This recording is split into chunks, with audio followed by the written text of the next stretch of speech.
그러면 파울러의 이론들을 본격적으로 나가려고 하는데요.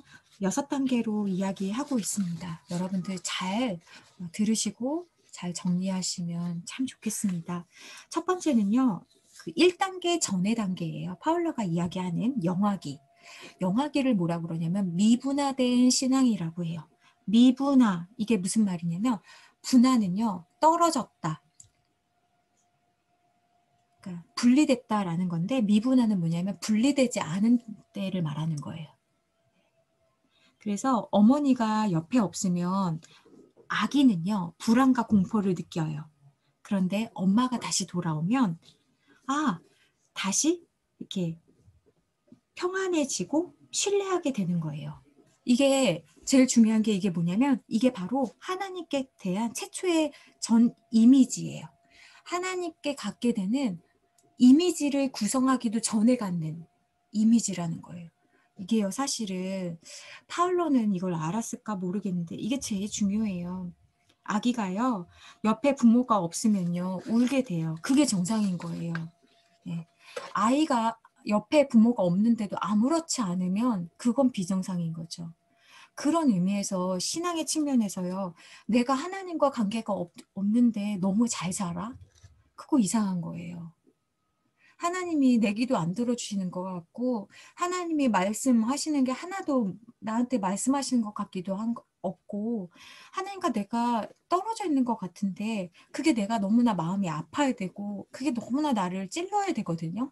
누가 나를 이렇게 감시하거나 관찰하는 게 아님에도 불구하고 그런데 너무 내가 잘 살아요. 하나님이 옆에 없는데 너무 잘 살아. 그거는 성경의 디모데전서 4장 2절에 보면 양심에 화인 받은 자, 낙인 찍힌 자. 그러니까 인두로 지지면 마음이 어떻게 돼요? 죽잖아요.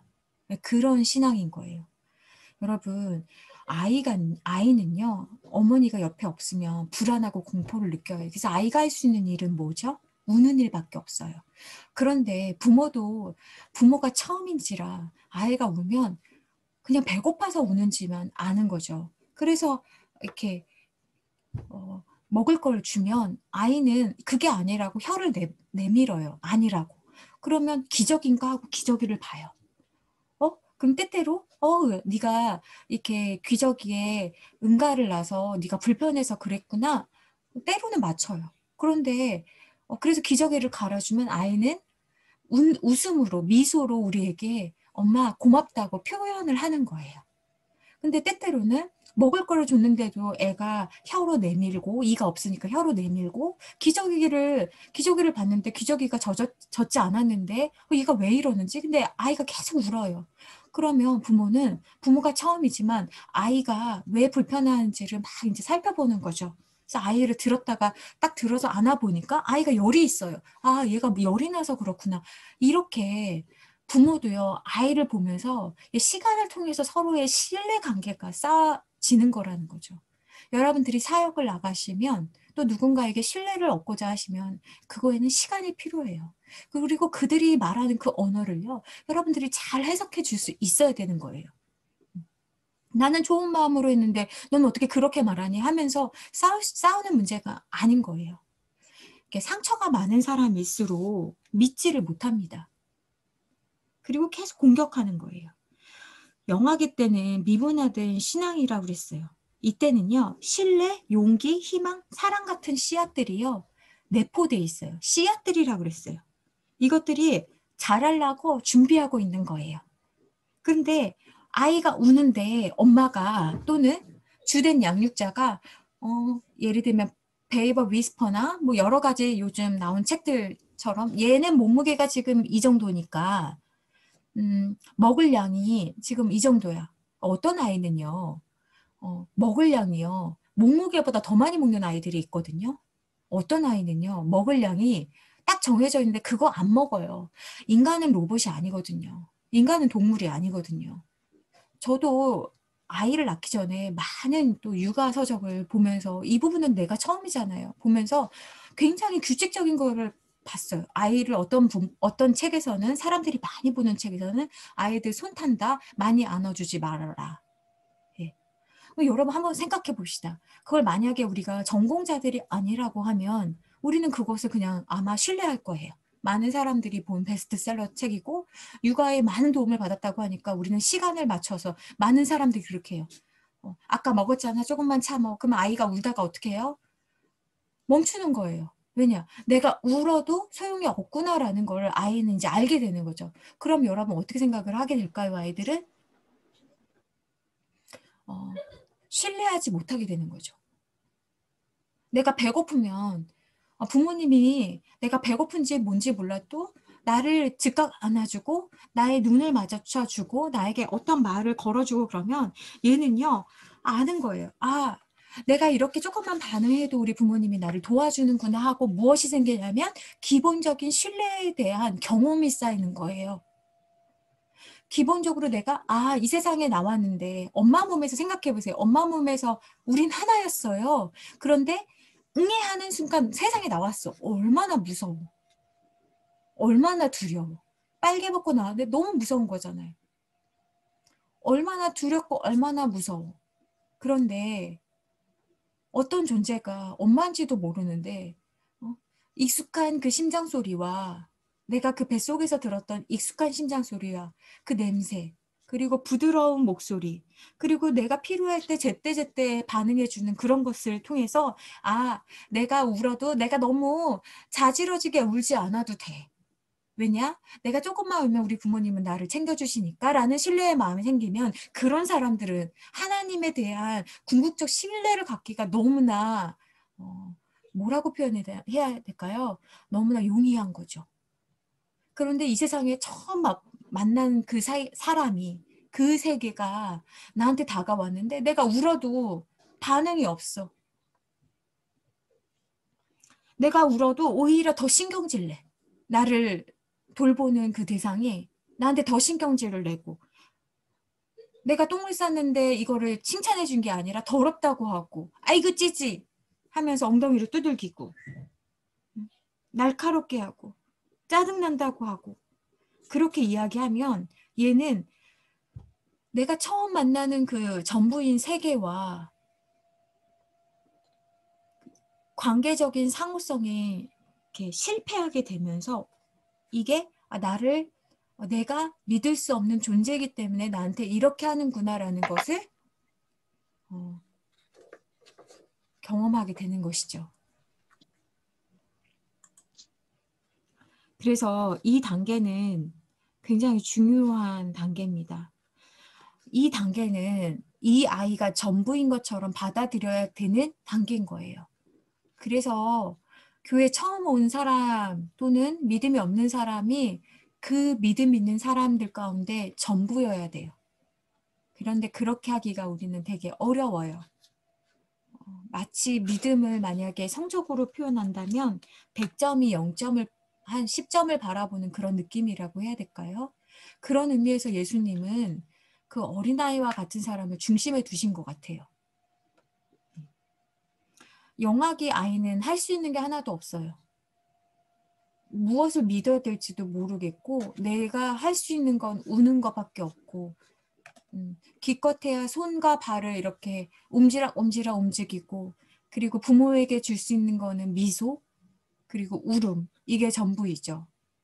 그거를 통해서 자기가 그렇게 울고 자기가 웃으면 부모가 또 그거에 대해서 예쁘다 하고 반응해주고 그러면서 내가 한 이 긍정적인 신호가 다른 사람에게 받아들여지는 그런 느낌을 통해서 이 아이는 기본적으로 누군가를 신뢰하게 되는 밑바탕을 형성하게 되는 거예요.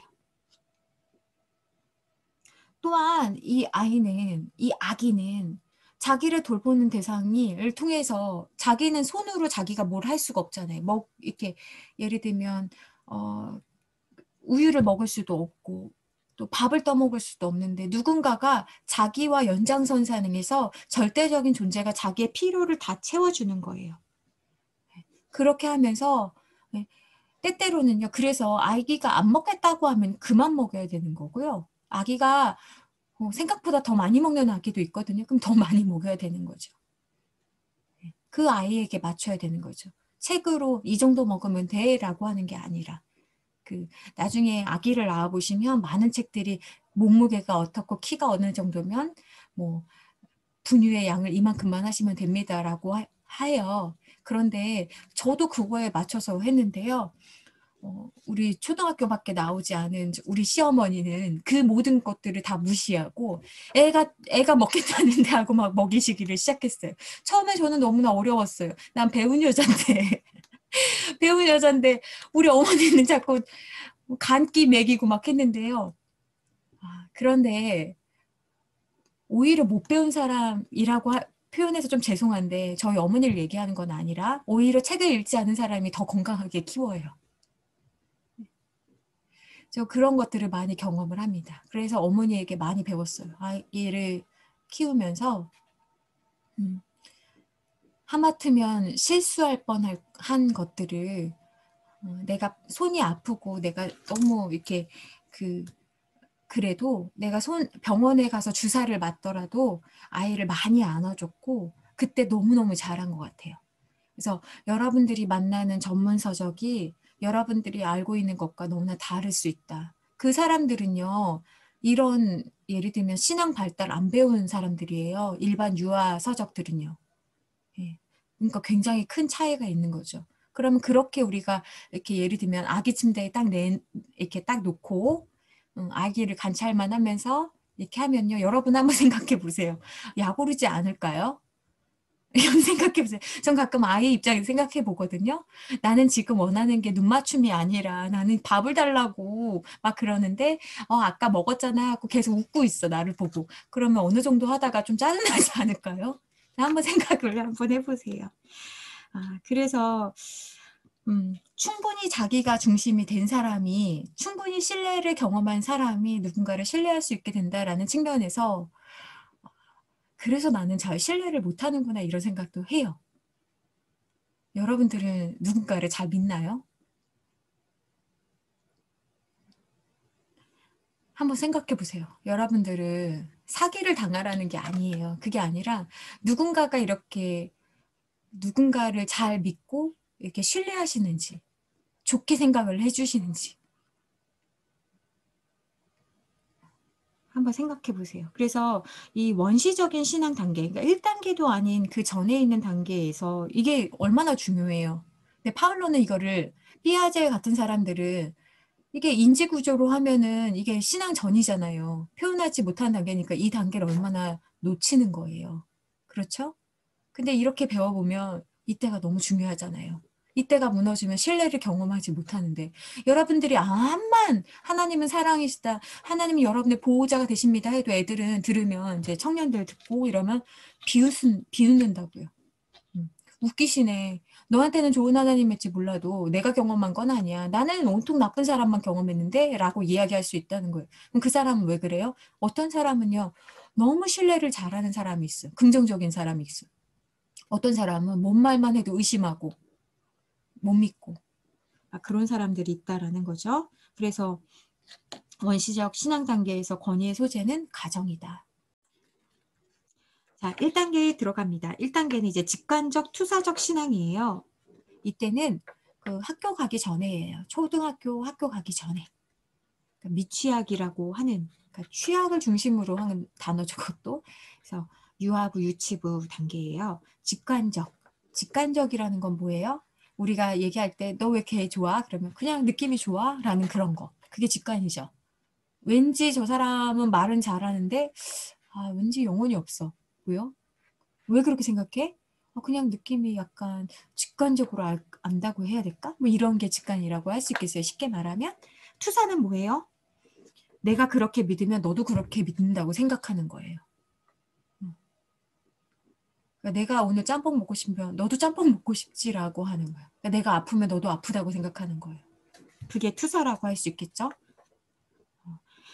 그래서 이 1단계에는요. 아이들이 뭘 하냐. 언어랑 상징적 표현을 하는 거예요. 그런데 제가 그 피아제 이론할 때도 말씀을 드렸지만 이때는 제일 중요한 게 자아중심성이라고 그랬어요. 자아중심성은 뭐예요? 다른 사람의 관점을 생각해 보지 못한다라는 거예요. 그래서 자기 중심적으로 생각한다. 이것은 절대로 이기적인 게 아니라고 말씀을 드렸어요. 그리고 신앙을 어떻게 갖냐. 그래서 유동적이고 주술적으로 생각해요. 유동적이라는 거는 뭐냐면 신앙이 좋았다 나빴다 좋았다 나빴다가 할 수 있다라는 거예요. 예. 그리고 주술적이라고 하는 거는 뭐냐면 하나님에 대해서 하나님을 마치 구름 타고 오시는 분처럼 이렇게 생각할 수 있는 그런 주술적인 의미 생각하고 있죠. 그리고 신앙에 대해서 표현하고 싶어 해요. 계속 말하고 싶어 해요. 그러니까 이런 게 미취학뿐만이 아니고 신앙에 대해 처음 갖는 사람들이 보이는 표현이기도 해요. 하나님에 대해서 계속 말하고 싶은 거예요. 자기가 성경 읽으면서 이번 주에는요. 이런 말씀이 저한테 너무 와닿았어요. 그럼 이거 다 받아주셔야 되는 거죠. 그리고 이때는 질문이 굉장히 많아져요. 질문이 많아지는 걸 이상하게 생각하지 마시고 그 사람의 그 히스토리를 여러분들이 아시면 되겠죠. 그래서 이 사람들이 이렇게 말하고 자기 신앙을 표현하고 자유롭게 표현하는 것들을 여러분들이 칭찬해 주셔야지 어떻게 하나님이 구름 타고 오시니? 응? 막 그러면서 조직신학적으로 가시거나 성경적으로 가시면 안 되는 거죠. 그걸 그냥 표현하게 내버려 둬야 되는 거예요. 틀린 건 나중에 수정하면 되는 거니까요. 왜냐면 이때 표현을 억압을 하면 그 다음에 표현하기가 어렵죠. 그러니까 여러분들이 말을 못하는 이유도 그런 거죠. 자기의 감정이나 자기가 믿는 것들에 대해서 정답만을 강요를 많이 받았다고 한다면 그런 사람들이 이제 뭐 얘기하라고 그러면 얘기를 못하는 거죠. 뛰어난 능력이 있음에도 불구하고. 그러니까 아멘밖에 할 줄 모르는 사람들이 되는 거죠. 여러분들은 배운 사람이고 여러분들은 신학도니까 여러분들의 생각을 가지세요. 여러분들의 생각이 맞을 수도 있어요. 다른 사람이 틀릴 수도 있어요. 그러니까 여러분들이 생각을 잘 생각해보고 정리해보세요. 그리고 이때는 그래서 이때는 그 성인들의 모델링을 중요하다고 그랬어요. 선생님들 또 이렇게 신앙을 보여주는 부모님들의 가시적인 신앙의 그런 분위기, 행동, 이야기들이 굉장히 중요하다. 그거에 영향을 많이 받는다고 그랬어요. 그래서 여러분들이 설교를 하실 때 이때는 예화가 제일 중요해요. 애들이 그 예화와 성경 이야기를 여러분들이 얼마나 더 긴밀하게 연결시키느냐에 따라서 그 설교가 아이들한테 들려지는 설교냐 아니면 따로 예화한 게 오늘 이야기 성경 이야기 한 게 별도로 노느냐. 그러니까 얼마나 아이들과 그것이 이렇게 연결되는지가 되게 중요한 것 같아요. 그 다음에 자기의 감정을 사용해가지고 세상을 신앙에 대해서 이야기를 하기 때문에 그러니까 신앙 표현과 감정 표현에 있어서 서툴 수 있다라는 걸 여러분들이 기억하시면 좋겠어요. 이게 뭐 우리가 예를 들면 미취학부, 유아 유치부는 귀여우니까 봐주는데 교회에 처음 오셨는데 감정에 대해서 서툴고 신앙 표현이 서툴면 되게 어렵거든요. 나보다 나이가 많으신데 왜 이러시지? 근데 여러분 꼭 그렇게 생각하지 마시고 초신자들도 그렇다라고 여러분들이 생각해 주시면 좋을 것 같아요. 그리고 이때는 이제 죽음이랑 성과 같은 것들에 대해서 최초로 이제 인식을 하게 돼요. 그래서 그런 주제, 그러니까 사는 것은 사실 죽음과 죽음에 관한 질문과 상통하는 거예요. 그래서 그런 것들에 대해서 최초로 인식을 한다. 그리고 이 시기에 신앙이 자라게 하려면 무엇이 자라게 해야 되느냐? 이렇게 말씀을 드리고 싶어요. 이미지가 자라게 해라. 그러니까 이때는 굉장히 여러분 주술적이라는 게 뭐예요? 굉장히 상상력을 가지고 자기들이 그렇게 하나님을 만드는 거거든요. 내 생각엔 하나님은 이런 분이실 것 같아. 천국은 이럴 것 같아. 막 이렇게 이야기를 하는 거예요. 그러니까 상상력이 하나님에 대한 상상력이 막 자라는 거예요. 그러니까 여러분 이럴 때는 어떤 이미지를 줘야 되는지를 여러분들이 잘 생각하고 하나님에 대한 공포나 두려움, 막 파괴적인 이미지 또는 막 우리는 이렇게 해야 됩니다. 도덕적이고 막 교리적인 것으로 가지 마시기를 바라요. 좋은 이미지들을 발견해 나가고 키워나갈 수 있도록 이미지를 보이는 이미지로서의 교육자와 교사의 모습도 굉장히 따뜻하고 그 신뢰를 연장시키는 면에 있어서의 직관적이고 투사적이라는 것은 가르침으로 되지 않는다는 거예요. 한마디로 말하면. 그죠?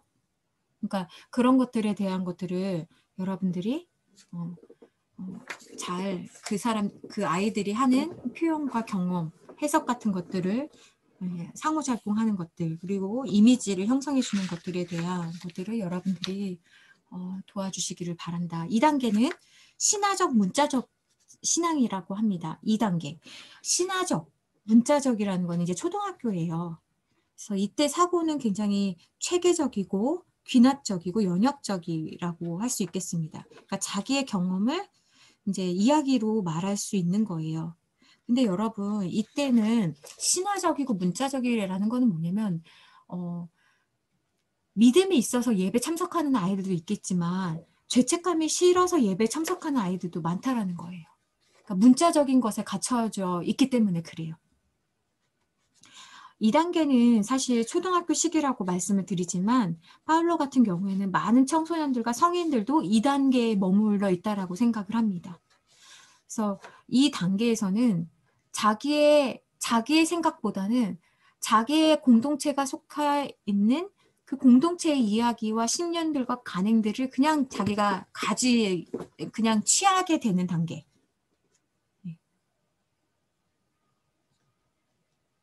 그래서 여러분 그 문자주의라는 것은 이게 뭐라고 여러분 설명을 해야 될까요? 문자주의라는 것은 다른 그 굉장히 상상력이 풍부했던 아이인데 이제 초등학교 시기가 되거나 교육을 받게 되면 점점 문자적으로 가게 되는 것 같아요. 그러니까 문자주의라는 것은 그 문자를 이해할 수 있는데 단점은 뭐냐면 문자주의는 문자에 갇히게 되는 거죠. 문자주의는 문자에 갇히게 되는 거예요. 그래서 신앙이 갇히지 않도록 사고가 거기에 함몰당하지 않도록 하는 게 되게 중요한 것 같아요.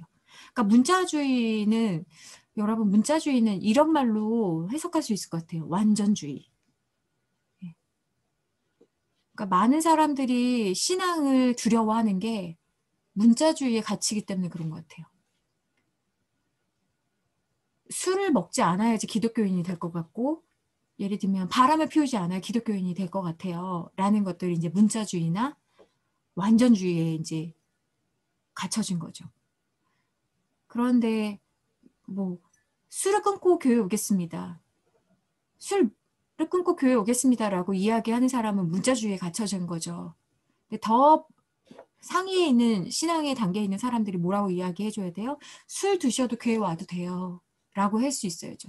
바람 피우셔도 교회 오셔도 돼요. 라고 열으셔야죠. 그래야지 그 사람에게도 주님을 만날 기회가 생기는 거잖아요. 예를 들면. 그래서 2단계에 속한 성경 인물을 생각해 보니까 사울왕인 것 같아요. 사울왕. 이스라엘의 초기 사울왕이 예배 중독자잖아요. 그죠? 사울왕은 얼마나 불안하면 그는 하나님을 예배한 게 아니라 그는 예배를 예배한 것 같아요. 그러니까 예배 드리면 어떻게 되겠지. 그러니까 하나님의 그 법칙보다는 예배 드리면 그러니까 우리는 항상 그런 게 있잖아요. 내가 이렇게 하면 하나님께서 이렇게 감해 주시는 게 있겠지? 내가 이렇게 하면 우리 자녀는 잘 되겠지? 라는 마음이 우리한테 다 있거든요. 그러니까 사울 왕은 그런 그 예배를 예배함으로써 그 문자주의에 갇혀지게 된 것 같아요. 그리고 예배 드리면 또는 법궤가 우리한테 있으면 다윗도 그랬고 법궤가 우리한테 있으면 우리는 전쟁에서 실패하지 않아. 그러니까 전쟁 때마다 법궤를 들고 나아가 버리는 그런 것들이 우리 안에 있잖아요. 예를 들면 공부할 때 공부를 해야 되는데 공부하지 않고 교회 봉사하면서 교회 봉사하니까 좀 감해 주시는 은혜가 있지 않을까라는 생각들. 그러니까 공부는 공부고 예를 들면 봉사는 봉사인데 우리는 그런 생각보다는 내가 이렇게 하면 하나님께서 좀 이렇게 해주시지 않을까라는 그래서 이제 신화적 문자적 단계는 이 문자를 통해서 의미를 갖게 하는 게 굉장히 어려운 일인 것 같아요. 예. 그 문자들이 함축하고 있는 의미들에 대해서 의미에 대해서 생각해 볼 수 있도록 신앙교육이 이루어져야 되는 거죠. 그래서 이때는 문자주의는 완전주의라고 제가 표현을 했는데 완전주의는요 배타적인 거죠. 예수님 안 믿는 사람하고는 안 친하고 말도 안 걸고 뭐 얘기도 하고 싶지 않은, 그러니까 벌레 취급은 안 하지만 실제로는 그런 것처럼 사람 냄새 나게 하지 않는 그런 것들이라고 한다면 비교해 주는 거예요. 하나님을 믿는 사람도 사랑하시지만 하나님을 믿지 않는 사람에게도 해를 비춰주신다. 그래서 하나님의 그런 것들에 대한 것들을 의미를 도출해주는 그런 신앙이 되어야 된다라고 생각을 합니다. 3단계는 이제 종합적, 인습적 신앙인데요. 종합한다라는 거는 이제 여러분들이 그건 잘 이해하실 거고, 인습적이라는 거는 뭐냐면 쉽게 말하면 관습적이라는 거예요. 이때를 청소년기라고 이야기를 합니다. 그러니까 청소년기는 삐아제도 그랬고 가설들을 검증하고 이게 맞는지 아닌지 내 문제는 어떻게 해결할 수 있을지에 대한 이제 작업들을 할 수 있는 거죠. 근데 종합적 인습적 신앙이라는 건 뭐냐면 이제 나에서 넘어가서 나와 비슷한 자인 또래 친구들 또는 믿을 수 있는 존재들을 통해서 확장된 자아를 통해서 그가 믿는 하나님을 나도 믿게 되는 그런 경험들이에요. 그래서 이때는요, 이렇게 투사하게 되는 거죠. 예를 들면 여러분 중학교 때, 고등학교 때 생각해 보세요. 너 떡볶이 먹고 싶어? 나도 떡볶이 먹고 싶어. 어쩜 우리는 이렇게 똑같니? 하면서 둘이서 떡볶이 먹으러 가는 그런 것들. 그러니까 너가 믿는 하나님과 내가 믿는 하나님의 마치 비슷해 보이는. 그래서 투사하고 있는 거죠. 자기에 대해서 그 친구처럼 믿는 하나님. 그러니까 그 친구를 통해서 하나님을 믿게 되는, 내가 좋아하는 친구를 통해서 만나는 하나님. 그런 의미에서 그냥 질문을 한번 드려보면, 여러분, 친구처럼 믿는 하나님은 여러분들에게 있으신가요? 여러분들에게 하나님은 재판장이신가요? 관찰자이신가요? 전능자이신가요? 여러분들은 친구처럼 하나님을 믿으시나요? 어떤 분들은 모 선교단체에서는 정말 친구처럼 하나님을 믿어서 막 하나님께 막 굉장히 친한 척하는 선교단체도 있는데, 저도 학부 때 그래서 굉장히 충격을 받았거든요. 저는 굉장히 이렇게 멀찌감치 계시는 굉장히 경외의 대상인데 막 걔네들은 막 하나님이랑 춤도 췄다 그러고 막 하나님이랑 진짜 깜짝 놀랐어요. 물론 그때 그렇게 표현한 사람이 그 사람도 학부생이었기 때문에 미성숙해서 그럴 수 있겠다고 생각을 하지만 1학년, 2학년 때는 저에게는 참으로 그게 굉장히 신선했어요. 그러면서 제가 들었던 생각은 나는 왜 하나님을 친구처럼 믿는 하나님을 한 번도 생각해보지 못했지? 나는 왜 그렇게 하나님을 무서워했지? 나는 되게 하나님을 무서워했더라고요. 하나님께 되게 인정받으려고 너무 애썼거든요. 그래서 그 사람을 통해서 제가 알았어요. 하나님이라고 하는 것들이 이렇게 신앙의 발달 단계를 공부하기 전에는 저는 하나님의 하나인 줄 알았거든요. 근데 여러분 이거 보세요. 신뢰하는 하나님도 있고요. 어떤 하나님은 문자적인 하나님도 있는 거죠. 완전한 하나님. 하나도 틀리면 안 되는 하나님이 있는 반면 어떤 하나님은 이렇게 그 공동체가 믿는 하나님. 그러니까 어머니 하나님이 나의 하나님인 거잖아요. 그죠? 어머니 하나님이 나의 하나님이라는 게 뭐예요? 종합적 인습적 신앙에 속한 사람들이 표현하는 거잖아요. 이렇게 똑같은 거죠. 네가 믿는 하나님 나도 믿고 싶어. 라는. 사역하면서 최고로 듣는 칭찬 중에 하나는 이것이 아닌가 이런 생각을 합니다. 그래서 여러분 만약에 여러분에게는 하나님이 어떤 하나님이신지 친구 같고 편한지 불편한지 한번 생각해 보시면 좋을 것 같아요. 여러분 중에도 분명히 불편한 사람 솔직히 있을 수 있거든요. 불편하신지 하나님이 어떠신지. 그래서 3단계는요. 제가 생각할 때는 신뢰와 충성을 정말 삶으로 보이는 가장 중요한 단계가 아닐까 싶어요. 그래서 하나님에 대한 믿음이 이제 그 관계로 확장이 될 수도 있고요. 그 관계로 제한될 수도 있는, 저는 제 생각에는 굉장히 위험한 단계이지 않나. 그래서 믿음의 공동체 다니엘과 새 친구가 생기느냐, 아니면 이제 세상을 좋아해서 떠나는 사람이 생기느냐가 되는 게 아닌가라는 생각을 합니다.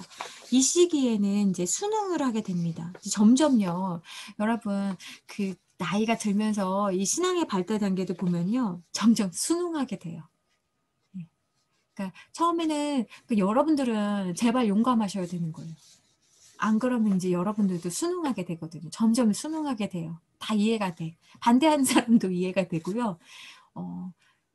또 반대 안 하는 사람도 이해가 되는 단계가 돼요. 그게 되는 것 같아요.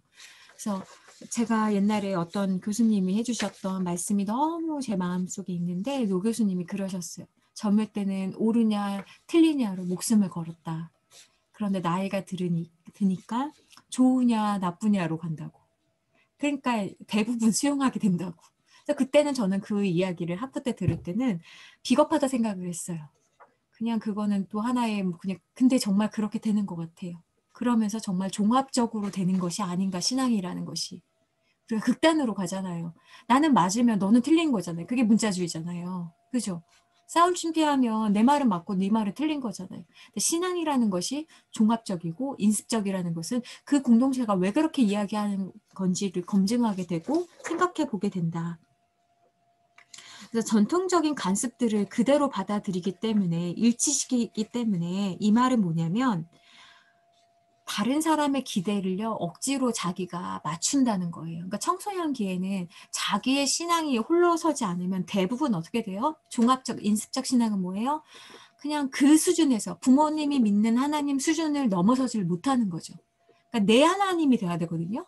나의 하나님입니다로 가야 되는데 아브라함과 이삭과 야곱으로만 끝나는 거죠. 내가 야곱이면 이삭까지만 끝나는 거예요. 근데 하나님께서는 과거, 현재, 미래 모든 것의 하나님이라고 말씀을 해주시는 것은 그러니까 그 어떤 사람은 신앙에 대해 생각해 보지도 않고 강제적으로 그냥 내면화해가지고 나중에 보니까 사람들에 대해서 실망하고 내가 믿었던 공동체의 그 인습에 대해서 실망하고 막 하는 사람들은 왜 그래요? 교회 떠나는 사람들 왜 그래요? 그 사람들이 종합적인 신앙을 갖지 못했기 때문에 그런 거죠. 교회 떠나는 사람들이 너무 배신감이 느껴져서. 그래서 양 관점에 대한 넓은 그런 포괄적인 관점을 가지고 설득력 있는 해석을 제공해 줄 수 있어야 된다. 그래서 때때로 집을 떠나는 경험을 해보는 것이 참 유익하다. 조금 멀리 있어야지 보이거든요. 그러니까 제일 좋은 피드백은 우리 교회 처음 온 사람들이 하는 피드백이 제일 정직하고 제일 맞는 거예요. 교회 사역 딱 나갔을 때 처음 느꼈던 그것이 가장 맞는 거예요. 그런데 사람들이 그 공동체 딱 갔는데 내가 처음 갔어. 그런데 이 사람들은 이미 인습적이라서 내가 틀렸대. 하나님 나라 경험한 것도 마찬가지죠. 하나님 나라를 발견하고 경험한 사람들은 이렇게 말을 하는데 다른 사람들은 그게 아니라고 이야기를 하는 거죠. 그래서 때때로는 자기가 있는 그 공동체를 떠나보는 경험이 유익해질 수 있다라는 거를 어릴 때 떠나라. 안 그러면 뭐 세상 말로 욕한 거 아니에요? 또 괜히 또 욕했다 하지 마요. 지랄 총량의 법칙이 있잖아요. 세상에는. 이거 알죠? 아시죠? 그 법칙에 의하면 그 20대 때 안 하면 40대, 50대 때 하면은 얼마나 흉한데. 그러니까 일찍 해라. 미리 해라. 결혼하기 전에 해라. 라고 좀 말씀을 드리고 싶습니다. 4단계 갈게요. 4단계는 개별적 반성적 신앙이에요. 개별적이라는 거는 뭐예요? 개인적인 신앙을 이제 소유하게 된다. 반성적이라는 건 여러분 아시니까. 그래서 다른 사람의 영향을 받았던 내가 이제 자기가 생각해 보는 거예요. 그러니까 여러분 이제 개인적인 신앙이 되는 거예요. 교회 오래 다닌 사람들 보면 이런 사람들 되게 많죠? 내가 생각해 볼게요. 생각해 본다는 사람 치고 하겠다는 사람 아무도 없습니다. 기도해 보겠습니다. 안 하겠다는 말이에요. 진짜 많이 만납니다. 여러분 왜 전도가 어려웁니까? 청소년 넘어서 전도가 어려운 이유는요. 다 개인적이기 때문에 어려워요. 그래서 청소년 이하에 우리의 재정이 낭비되는 것처럼 산술적으로는 그렇게 보일지 모르지만 그 아이들은 돈을 못 벌어서 n분의 1이 아니라 사람으로 치면 2라고 2. 우리는 이미 n분의 1이 됐어. 반이 관습이잖아요, 이미. 우린 장로 교인이 됐잖아요. 애들은 2라고 2. 어떤 존재가 될지 모르는 2명의 사람이 그 안에 있는 거죠. 그래서 전도가 이때 참 어렵다. 자아가 드러나기 시작합니다. 이제 자아가 드러나기 시작한다. 개인적이라는 것은. 그리고 2단계에서는 반성적 신앙이기 때문에 계속 반성해 보게 해야 되는 거예요. 반성문서 이게 아니고요. 계속 성찰해 보게 해야 된다는 거죠. 이것이 무엇을 의미하는지에 대해서 생각할 거리를. 그래서 성인 교육은요. 무조건 수준이 낮으면 안 돼요. 수준이 높아야 돼요. 여러분 그러려면 철학책을 읽으라는 게 예? 그런 의미인 거예요. 어려운 책을 읽으라는 게 조지신학책 어려운 옛날 기독교 고전들 읽으라는 게요. 어려운 책을 읽어야지 성인들이랑 대화가 된다고요. 안 그러면 여러분들이 가볍게 봅니다. 지극히 가볍게 봐요. 성경 한번 읽어보세요. 성경이 가볍지가 않거든요. 그래서 그것이 무엇을 의미하는지. 그래서 이 사람들이 개인적 반선적 신앙을 통해서 실존적인 신앙, 나와 하나님과의 관계를 두텁게 할 수 있는 신앙으로 발전해 나갈 수 있도록 여러분들이 그런 신앙 교육을 해야 된다. 그래서 이때는 신앙의 개인화가 시작된다는 거는 또 좋은 의미에서는 이때부터는 이제 자기의 소명을 발견하고 그 소명을 이루기 위해서 정말 그 신앙이 내 삶이 되도록 살아간다라는 거예요. 또 다른 측면에서 이야기를 하면 이제는요. 비신화화의 단계가 돼요. 비신화화. 그건 뭐예요? 신화가 뭐예요? 신화화 단계가 2단계였나요? 비신화화는 뭐예요? 내가 당연하게 생각해 왔던 것들에 대해서 당연함을 빼버린다는 거예요. 그리고 다시 한번 성찰하게 된다는 거예요. 옛날에는 당연하게 생각했잖아요. 그러니까 여러분들은 지금 어떤 단계예요? 제 생각에는 여러분들은 당연하게 생각했던 것들에 대해서 다 질문을 던지셔야 된다고 생각을 해요. 그래서 주보를 보시면서도 우리말이 왜 이렇게 어려운가? 라는 생각도 한번 해보시고. 5단계 갑니다. 5단계는 결합적 신앙이에요. 그러니까 종합적인 거랑 결합은 다른 거예요. 이거는 변증합적인 거예요. 결합이라는 것은 변증합적인 정반합의 원리를 추구하게 된다. 그래서 결합적 신앙은 뭐냐면 이제 대화가 가능해지는 거예요. 변증합 아시죠? 정, 반, 합이잖아요. 그러니까 상대가 있는 거예요. 대화가 가능하려면 나와 너의 주체성이 확립이 돼야 된다. 그래서 이제 결합적 신앙이 되려면 너라는 존재에 대해서도 분명히 알아야 되고 내가 가진 것에 대한 내 패도 알고 있어야지 정반합이 되죠. 안 그러면 쏠리게 되잖아요. 그러면 이제 3단계, 4단계밖에 못 하는 거죠. 막 쏠려가. 남의 거에 쏠려가. 그러면은 반이 되는 거고 내게 없잖아요. 근데 내게 있어야죠. 4단계를 거쳐야지 정과 반과 합이 되는 거잖아요. 그래서 주위로부터의 영향을 벗어나서 이제 용감하고 소신적이고 그렇게 된다. 그래서 자기의 전통만을 막 이렇게 주장하는 게 아니라 다른 전통과도 이제 대화할 수 있는 사람이 되는 거예요. 어떤 사람은 대화하려고 하는데 죽자고 달려드는 사람들이 있어요. 결합적 신앙에 소양이 없는 사람들인 거죠. 죽자고 달려드는 사람. 대화하려고 했는데 계속 싸우고 끝나는 사람. 소양이 믿음의 단계가 2단계가 아니구나 여러분들이 생각하시고 피하시면 돼요. 수준이 안 되니까. 여러분 수준이 안 되는 사람들은 여러분이 피하시는 거예요. 거기서 계속 수준을 높이는 건 안 되는 거예요. 그러니까 대화해 보시고 대화가 안 된다 그러면 그냥 받아들이고 넘어가라. 그런 의미에서 여러분 다른 교단 그리고 다른 신앙을 가진 사람들과 대화할 수 있을까요? 비신자들과 대화 잘 되나요? 대화가 너무 잘 돼가지고 정을 잃어버리고 반만 있는 사람도 있겠죠. 그래서 결합적 신앙은 내 신앙이 서야지. 그리고 다른 사람에 대해서도 알고 있어야 된다. 결합적 신앙에는요. 리더십이 굉장히 중요합니다. 그래서 어떤 리더가 편하냐. 결합적 신앙을 소유하는 리더가 편해요. 미성숙한 리더는요. 자꾸 편을 만들어요. 내 편, 네 편. 여러분들도 경험한 지금 속해 있는 공동체에서 이 신앙의 수준에 안 속하는 리더들 만나시잖아요. 무엇을 하든지 간에 내 편, 네 편이에요. 근데 나이와 상관없습니다, 여러분. 나이가 어리셔도 결합적 신앙을 소유하신 분들이 있어요. 잘 들어주고 거기서 그 모순을 발견하고 잘 종합해가지고 정말 좋은 대안으로 나아가는 성숙한 사람이 있는 반면 어떤 사람은 무슨 이야기를 하든지 간에 내 편, 네 편으로 가는 사람들이 있습니다. 그래서 다원주의 세계에서는 이런 결합적 신앙의 수준이 필요하죠. 근데 많은 사람들이 아까 제가 어느 단계에 머물고 있다고 그랬죠? 많은 사람들이 3단계 또는 2단계. 그러니까 초등학교 또는 그 청소년. 실제로는 그 연령에 해당되는 것도 아니지만 대부분이 2, 3단계에 머물러 있다. 그리고 극히 일부인 사람만 5단계. 그리고 이제 마지막엔 6단계로 나아가려고 합니다. 6단계는 뭐냐면 보편적 신앙인 거예요. 보편적 신앙. 그래서 이 단계를 이해를 못하기 때문에 이런 인물들을 소개를 했습니다. 보네퍼 같은 목사님, 마틴 루터킹 목사님, 테레사 수녀님, 인도의 간디 같은, 토마스 머튼 같은 이런 사람들의 특징은 뭐예요?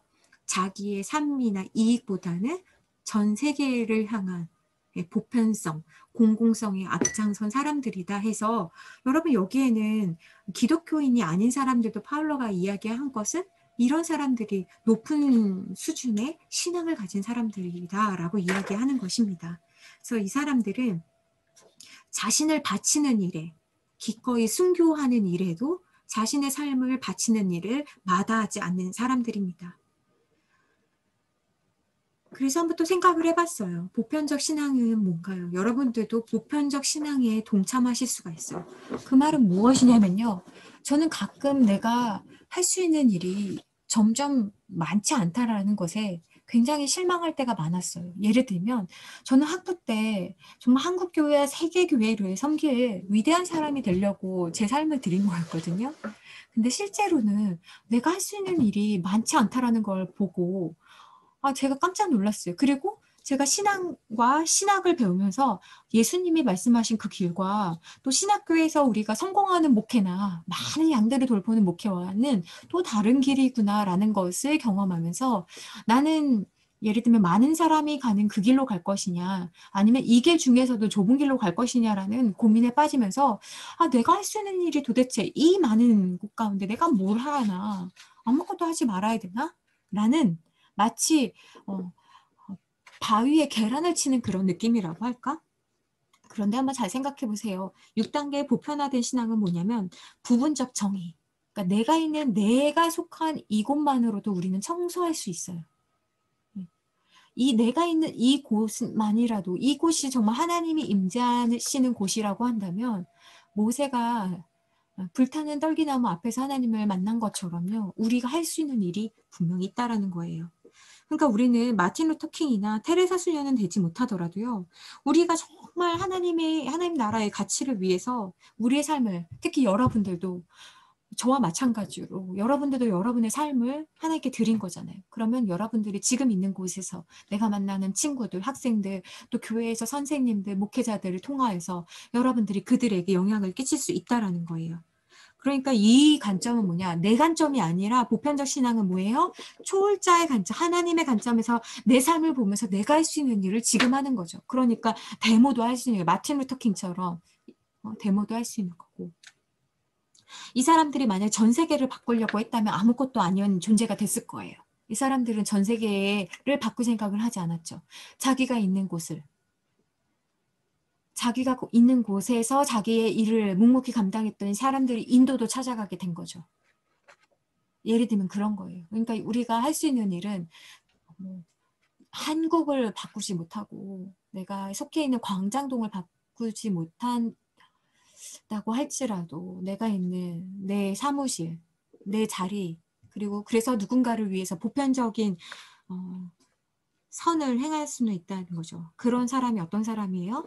보편화된 신앙을 가진 사람이 하는 것이다. 그래서 파울러의 이론을 통해서 우리가 좀 생각해 볼 수 있는 것들을 마지막으로 정리를 좀 드리려고 합니다. 파울러는 뭐냐면 신앙이라는 것은 보편적인 신앙이기 때문에 세상 속으로 침투해서 확장할 수 있다. 그래서 우리의 신앙이 잘못하면 교회 안으로만 한정 지을 수 있는데 끊임없이 사람들이 갖고 있는 그 신앙이 발전하는 그러한 것들을 통하여서 기독교 신앙과 일반 사람들이 가지고 있는 그 신앙 사이에 유사성이 있구나 라는 것을 확인하게 해 주었다. 두 번째는 뭐냐면 파울로의 이론은 한 사람의 어떤 신앙의 내용과 구조를 분석하는 틀을 제공하기보다는 많은 사람들 가운데 있는 신앙의 형성에 관심을 기울이고 있다. 네, 그래서 전체적인 모델로 우리가 삼아 볼 수 있다라는 것이죠. 세 번째로는 뭐냐면 기독교 신앙은 자칫 잘못하면 개인적이고 하나님과의 관계만 생각하는 신앙이라고 할 수 있는데 보편적인 인간의 삶의 방식으로서 어떤 궁극적인 존재를 찾아가는 신앙에 대해서 이야기하고 있다라는 점에서는 긍정적이지만 여전히 아쉬운 부분은 그럼에도 불구하고 계시적인 신앙에 대해서는 언급하고 있지 않다라는 부분을 우리가 꼭 명심해 두어야 된다. 그래서 아까 제가 예화로 말씀드렸죠. 엄마의 신앙과 내 신앙은 같은 하나님을 믿더라도 같을 수 없다라고 말씀을 드렸습니다.